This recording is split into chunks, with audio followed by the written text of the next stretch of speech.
and gentlemen, welcome to the Esteemed FaceTime with Leaders, an initiative by World Development Corporation. I am Falakzeeb Khan, anchor at World Development Corporation. FaceTime with Leaders is a platform for industry titans to share their experiences, thoughts, ideas, and best practices in order to inspire one another and future leaders. In a nutshell, we attempt to encapsulate the multi-decadal learnings acquired by these industry leaders. We also hope that by conducting these FaceTime with Leaders interviews, we can bring together a global community of eminent personalities. By bringing together such visionaries on one platform, we hope to play a part in inspiring the lives of other leaders. Great learnings from great leaders undoubtedly assist everyone by identifying, nurturing, and using the trade secrets that have proven success formulas for many. And this is what we aim for with these sessions, by making them a gathering of industry stalwarts and a knowledge-sharing community. We have one such corporate stalwart on FaceTime with Leaders with us today, Mr. Navdeep Agarwal. Hello, welcome, Mr. Agarwal. We are glad to have you here today with us on FaceTime with Leaders. Thank you and have a very good morning. Thank you, and good morning, yes. So Mr. Navdeep Agarwal has over 3 decades of experience with honed prowess in a complete life cycle management for projects across industries like chemical, petrochemical, and mineral processing, to name a few. In this long tenure, he has effectively handled multidisciplinary work in the civil, electrical, etc. domains while maintaining the highest standards of safety, health, and environment as his primary focus.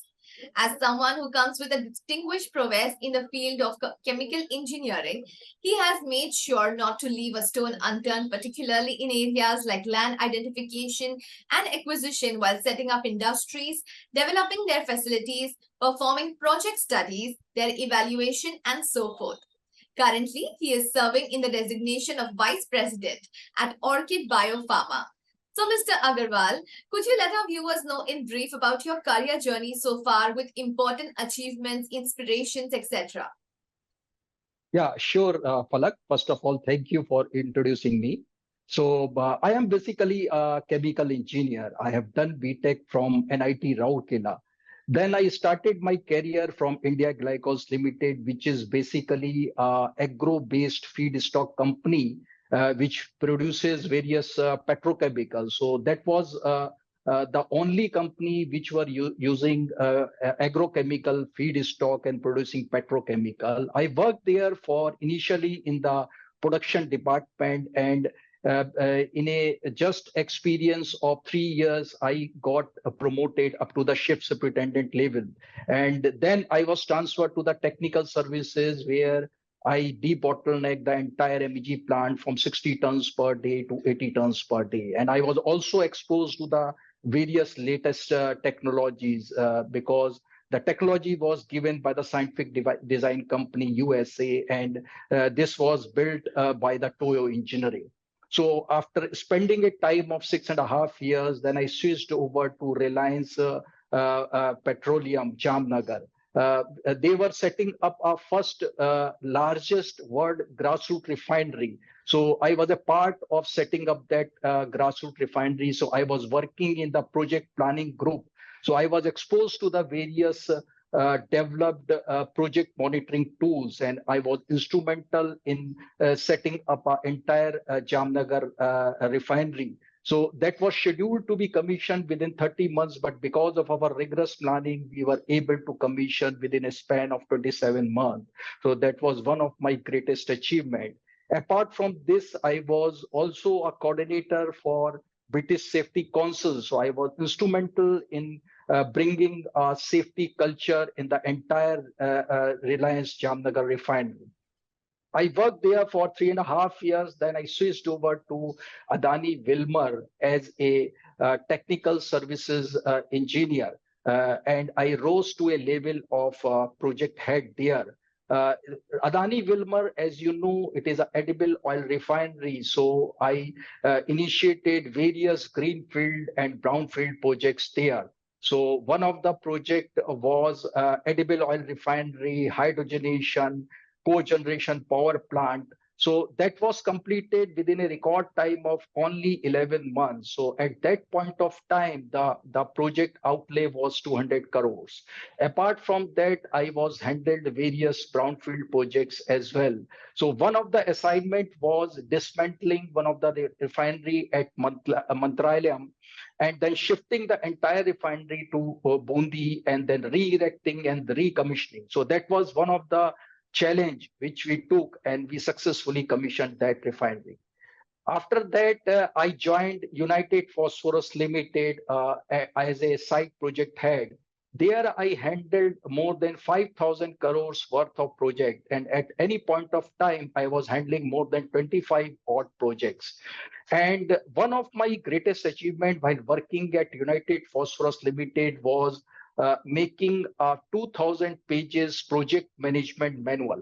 So this gives us a complete SOPs starting from how to do the conceptualization of the project, how to do the basic engineering, detail engineering, erection, and commissioning.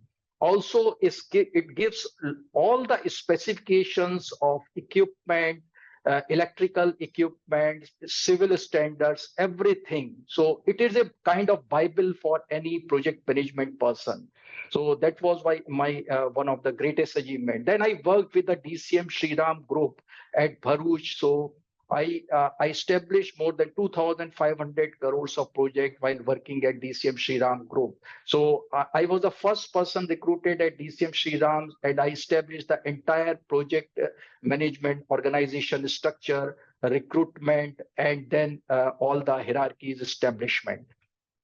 Then I worked with the Adani Solar. There I handled more than 2 billion worth of projects for the entire solar value manufacturing project, starting from MG silicon, polysilicon, ingot wafer, and cell and module. There also I was instrumental in recruiting more than 600 people within a span of 6 months only.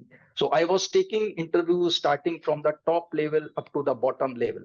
So that was also one of my achievement. And presently, I am working as a project head at Orchid Bio Pharma Limited. Here, I am leading the entire project, starting from land acquisition, environmental clearance, doing the basic engineering, detail engineering, and then commissioning. So this is brief about my journey, my learnings, and aspirations. So, discussing your contributions as a catalyst while transferring technology from research and development to manufacturing plants, could you let our viewers know about the challenges you may have faced during its course?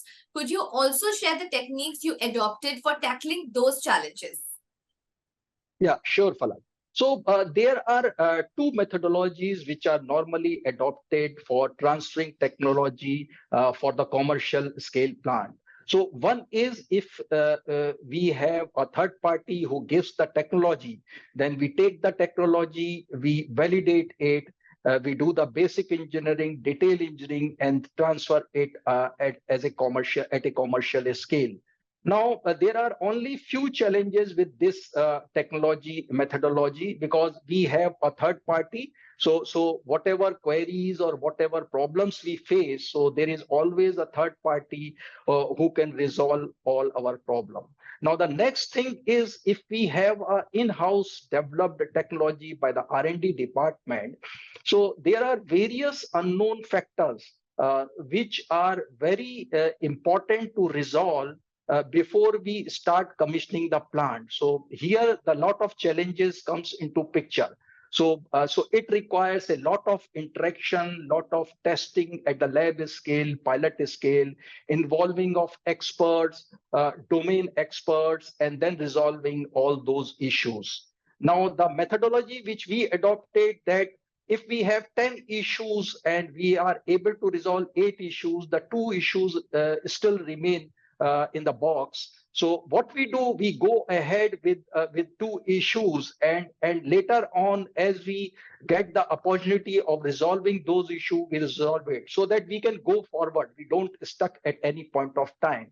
So this was the strategy we adopted while taking the technology in-house technology development. So this is what I can say about the technology absorption. So that's really great, I must say. So are there any common learnings that you have taken from different roles and applied to different responsibilities? Yeah, so there are various learnings because what I see, the adaptability and awareness is one of the most important factor in the global environment and global competition. Because there are a lot of emerging technologies which are coming up. So what I learned that if you have to be updated with respect to the latest technological development across the globe, because it not only reduces your operating cost, it also enhances the knowledge among your colleagues, your new generation as well. So what I did, I started learning all the new technologies, and whatever the learning I got from the first project, I implement it in the second project and subsequently in each and every project, so that we don't face a new challenge or the repetitive challenge in the subsequent project. So these kind of learnings I have taken and adopted in the subsequent project, which gives us a very good opportunity of learning from the previous mistakes, and also it motivates the entire team for going forward. Yes, that's wonderful, and that's very much important as well, I must say. So, since you're working at a leadership level, what is your leadership style which brings more motivation among team members and also at the same time more output? Yeah, so Falak, this is a very important question which you have asked, because now you see there is a lot of attrition taking place across the industry, Right. and there is also a crunch of talent with respect to a good talent. So it is very difficult to get a good talent. So my leadership style is work from the front, and then collaborate with each and every stakeholder. So if we get any problem or if we want to discuss anything, I involve all the stakeholders and take them along with me. So it gives a lot of motivation to them, and then they feel that they are a part of team. So these kind of leadership style gives us a very good opportunity for me and for my colleagues to get motivated and give the most of the output, or the best of the output. The second thing is that when we face any obstacles, challenges, or failures, I take the responsibility myself. But whereas when the team wins, or they get all the problems resolved, then I give the entire credit to the team so that they get motivated. So this is how I keep my team always motivated, and then they feel that they are a part of the team. So this is what the leadership style I work upon. That's really very great and indeed very commendable, I must say. So, like, that's really great. So, when we talk about ESG and corporate governance, how and when did you develop an interest in ESG and corporate governance? Yeah, Falak. So this is way back in 2011 when I started working as a lead project. So because in any project, what you conceive and when you do the detail engineering, there are a lot of effluents which are generated and which needs to be treated to make the environment clean. So there I developed my thinking about the ESG, because it is directly related to the impact on the environment.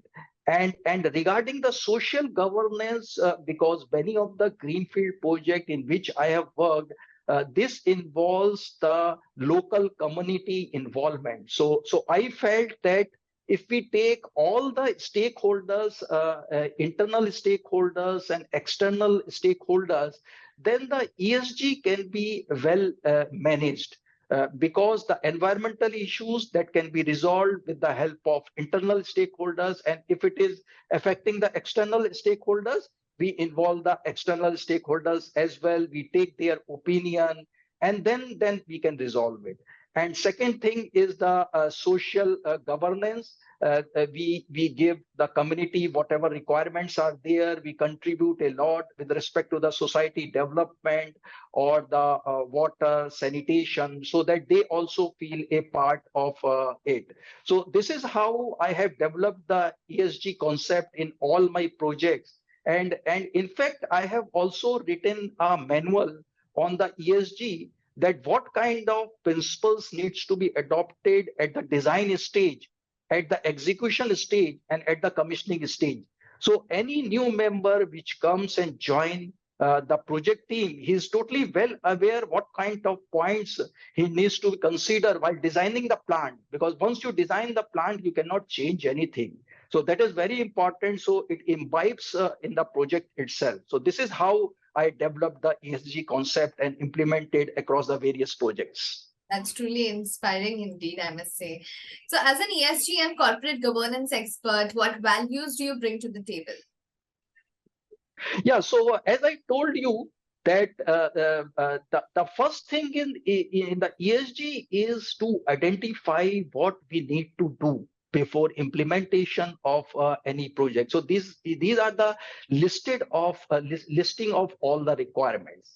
And then the second thing is the risk assessment. So if we need to do certain things, what are the risks involved if we don't do those things? Means what will be the environmental impact? What will be the social impact? How to mitigate those impacts? The third thing is the involvement of the entire society or the neighbors of the project implementation side. So that gives a very good support from them, because when we face any challenges, they come to you and then they resolve these issues. So these three are the very important steps, what I can see, for the successful implementation of the ESG across any project or processes. Great. So, when we talk about technology, as someone working closely with technology, what are some of the most remarkable changes you have seen in your field with changes in technology? And what changes do you expect to see with the advent of IoT, AI, ML, blockchain, big data, and Web 3.0? Yeah, so Falak, if I talk about 15 years back, the processes or the project were not so much complex, and there are no so much of variables. Now the project are becoming very complex with respect to the processing, with respect to the chemistry. Lot of steps are involved. So and there are a lot of variables. So it is not possible for a human being to simply resolve those complex nature of project problems and then streamline all the project deliverables. So now I have adopted incorporating the AI and the IoT based learnings in the project implementation. So what we do, that all the variables, all the project deliverables, all the tasks, resources, we feed it to the at the IoT level, and then on the daily basis, the status, the updation is given to the system. So they give us the feedback that these are the tasks which needs to be performed at this point of time. These are the resources requirement. So they give us a real-time picture of the entire project. So if we are missing any steps, if we are short of any resources, then we get the entire picture from the IoT level basis system. So these are the very important steps, and now it is being developed, and in future to come, it will be mandatory for all the project managers to involve AI and the IoT based systems for the successful completion of the project. And technology, like obviously, like if it grows for better, that is good for all of us. Yeah, sure, yes. So, as you know, we are building a community of industry magnets. The move is meant for cross-pollination of knowledge and building a knowledge-sharing community of corporate giants and industry experts. So, what are your thoughts about this initiative taken about by Mr. Zishan Pathan, Mr. Hemal Mehta, and the whole World Development Corporation team? Yeah, so Falak, as you know, in the recent past, there are various scams or the corporate governance issues like Satyam, Cyrus Mistry, Sahara India, or ICIC, which have taken place. Now it is not. It is now becoming a must to have the proper corporate governance by the board.